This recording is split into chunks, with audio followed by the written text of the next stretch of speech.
Hello everyone, so let's get to today's Kursk update. So we're going to start off with an image here of a Russian pontoon that's been built over the same river, next to an old one. In red is the old pontoon, which was destroyed by Ukraine, but a touch further east, you can see a new one has been built, very close to the old one. I wonder if debris from the continued strikes on the old pontoon has made it so that spot can't be used anymore. Old bits of pontoon clogging up the bottom of a river, or even the banks having collapsed because of artillery and HIMARS strikes, making that crossing point unusable. A touch down the river, you can also see what looks to be cleared land, maybe for another pontoon to be built here. Also quite interesting, you can see the route that the vehicles have had to take to avoid boggy ground looping around as shown. So this is a rather difficult area to place pontoons, not just because of the river itself, which has very few viable crossing points, but also the terrain on the other side is quite bad for vehicles. So Russia very limited in where they can actually build these pontoons. This is here, in blue, east of Glushkovo. Red is showing the locations of the other pontoon crossings, which get destroyed by Ukraine and then rebuilt by Russia. So near Glushkovo, Zvanoa, and Kairats. Now, before we have a look at some combat videos which have been shared today, here's a video and a little graphic put together by Brady Effic on Twitter. So this charts the growth of Russia's defensive lines in Kursk since the start of Ukraine's incursion. And you can see that Russia has expanded it pretty quickly, mainly protecting the big east-to-west road up near Rilsk-Legov with a nuclear power plant. But the defensive line also expands southwards as well. I imagine these southern ones you can see are all going to interlink to build a trench there to try and prevent Ukraine's expansion in the region. Russia has built these very quickly, and despite being a rather outdated method of defence, these defensive fortifications do seem to work. Trenches, coupled with Dragon's Teeth and minefields, were successful in Russia defending Zaporizhia. Not entirely responsible, as there were leaks about the counter-offensive plans which played a massive part as well, but certainly these defensive fortifications in Zaporizhia did help and will likely help Russia's defence in Kursk. On Google Maps, you can see the defending the E38 road, highlighted by the arrow, extending east and west, the heaviest fortifications being around the nuclear power plant, highlighted in the blue square. The Russian armed forces does get ridiculed somewhat, including by me, and it's hard not to ridicule them when we see their navy being driven into Novorossiysk to hide by a nation without a navy, or their top air defences failing to intercept a 30-year-old missile for the 100th time.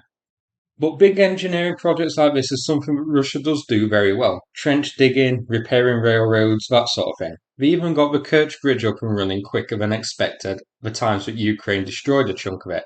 So it isn't surprising to me that we built a big network of trenches here in such a short span of time. Now some videos. And there aren't too many to look at today. The most interesting ones come from the Russian side. So let's start with that. So this video here shows multiple Ukrainian vehicles moving around a forest. I can't tell what type of vehicles they are, likely MRAPs, but we see the forest getting targeted by Russian FAB bombs. Now, we can't tell if anything was actually hit or destroyed here. The location is what's the most interesting thing. So, this was the forest here, with a building highlighted in red was hit by one of the FAB bombs, but it's unknown if Ukraine was actually using it or occupying it or not. Zoomed out slightly, this was here. So the Ukrainian vehicles were heading southeast from Nechayev towards Nishaya Parovaya. Multiple vehicles were seen here, as well as, since Russia bombed it, troops lightly occupying the large building that's in the forest. So it is quite a sizable presence of Ukrainians in this area. On deep states you can see that this is here.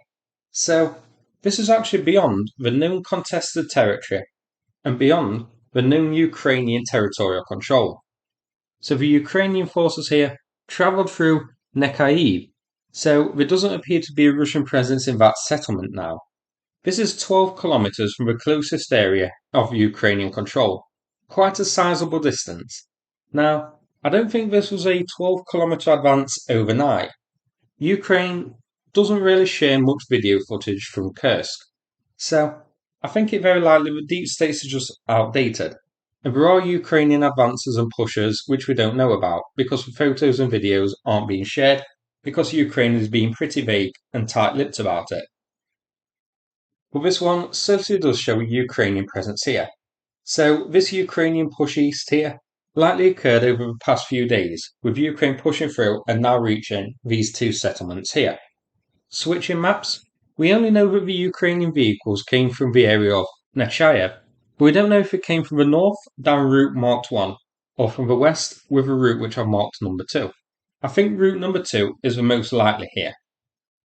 So in red here, the two settlements we just looked at, and in blue, two settlements called Ruskovo Perekno and Sakasko Perekno, which we looked at quite a past in a couple of videos in the past couple of days.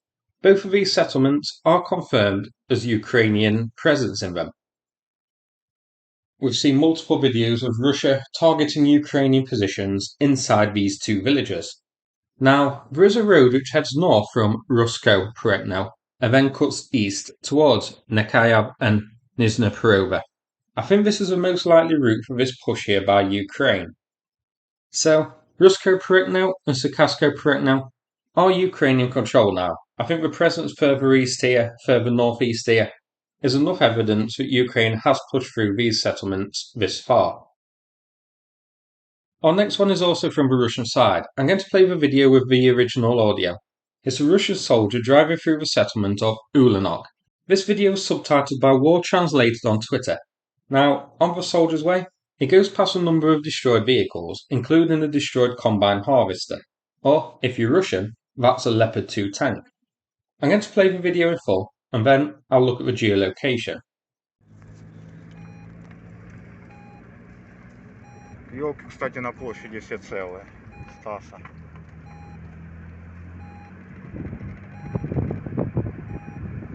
Витя Попов, все цело. Ресторан целый.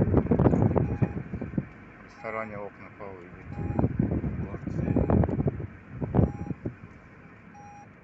А дальше по прямой. Бар целый.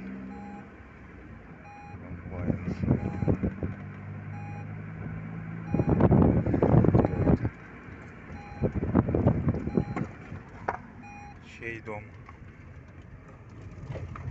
Медведя? Катьки Орленко.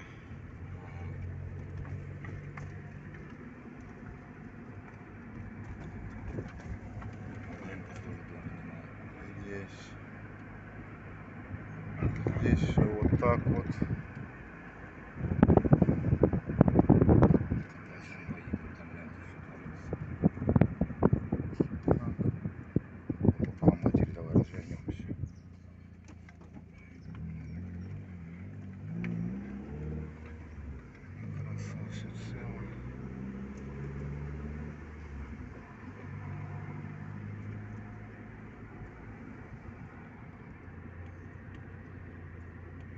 Пока все цело. Разворачивайся. So this was here. The car was heading south as shown. Zoomed out, this is in Ulanok, south of Borky. Let's check deep states. So the reason I wanted to check out this video is because it does give a confirmation of the territorial control in the area. This settlement is shown as Russian controlled at the moment.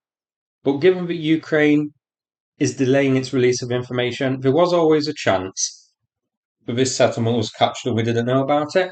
But since Russia has released this video, it does confirm that Ulanok is still under Russian control for now. Final video, an unusual little video here. So this shows a drone strike by Russia, using a wire-guided drone to hit a Bushmaster MRAP.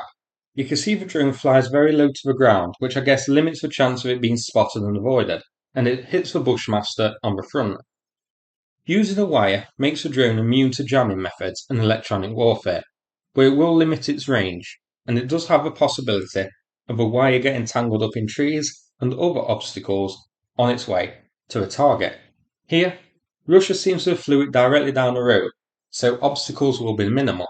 This is here, north of Martinovka as seen. Martinovka is Ukrainian controlled, so this doesn't tell us much other than the road seems zeroed in by Russian drones. But I thought I'd take a look at it as it's quite an interesting drone being wire guided. So the big news today, I think that Ukraine has a presence here, 12 kilometers away from the current confirmed controlled territory of Ukraine's. Quite a sizable presence as well. We're not talking just one vehicle carrying out a recon operation. Multiple vehicles were seen here, and Russia dropped multiple fab bombs on the forest. So Ukraine is confirmed to still be advancing towards the east. The offensive here has slowed but hasn't been halted yet. No confirmed movement on the northwest or southeastern front, but that isn't to say it hasn't happened because of Ukraine keeping quiet about their gains and positions and that sort of thing. So I expect we'll see more information in the coming days, and when we do, of course, I'll do an update about it. So that's it for this video. Hope you found it interesting. Now before we finish, I'm going to play a video from Saneth about the ongoing fundraiser with him. Big thanks to everybody who's helped out so far. The donation link is in the description. Thanks so much for watching, and take care everybody. Hello Suchomimus community, my name is Saneth. I'm a volunteer that's been helping the Ukrainian military for the past 2.5 years. I live in Ukraine and have been here for about 10 years. At the start of the war, my good friend Yuri, who was my gym instructor, went to join the military, and I stayed on to help support these guys. We've done lots of work along the way, so thank you for everyone who supported us. We currently have a fundraiser ongoing for an armoured vehicle. Cyclist for an armoured vehicle. It's going really well. We've raised nearly £10,000. We have got £15,000 to go.